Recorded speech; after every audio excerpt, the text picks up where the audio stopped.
Fear is the path to the dark side. Ron Paul's foreign policy sounds pretty straightforward to me.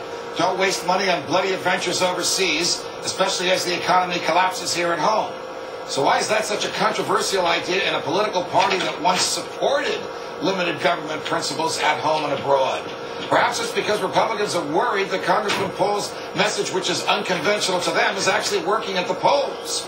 Former CIA operative Michael Scheuer, Freedom Watch regular and author of Osama bin Laden, is here to explain. Michael, it's always a pleasure. Welcome here. So Congressman Paul argues, I think, that our presence in foreign land has agitated Islamic extremists to the point where they want to threaten us and attack us. Who could possibly disagree with that?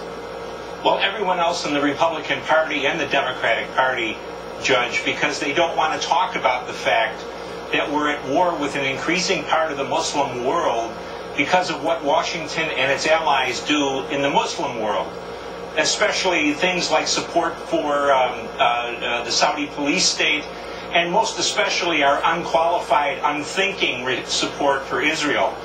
That's what they're getting ready to do, Judge. They're going to try to hang Congressman Paul, just as they did Charles Lindbergh during in the run-up to the Second Great War, as an anti-Semite and as being anti-Jewish. And it's just a setup. The Commentary magazine, which has led the attack on Congressman Paul, is the flagship of Israel First in the United States.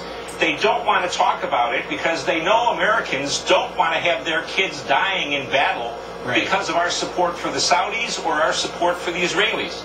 How popular is the view that the Mideast, in your view, that the Mideast wars were inappropriate, didn't make us any safer, didn't protect us, only made things worse, and we're still stuck with a $2 trillion bill because we paid for them on a credit card?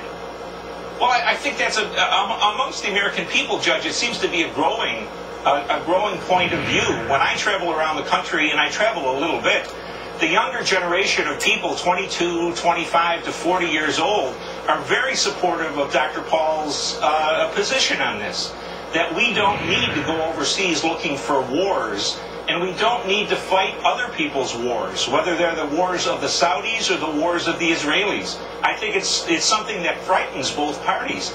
You see today, McCain and Lindsey Graham, who never saw a war they didn't want to get us involved in, are over there in Libya. Right, stirring the pot yet again. Michael, we'll talk about Libya the next time you're here. It's always a pleasure. Thanks for joining us. Thank you, Judge. Do you live in a free country? Don't be so sure. Fear leads to anger. Anger leads to hate. Hate leads to suffering.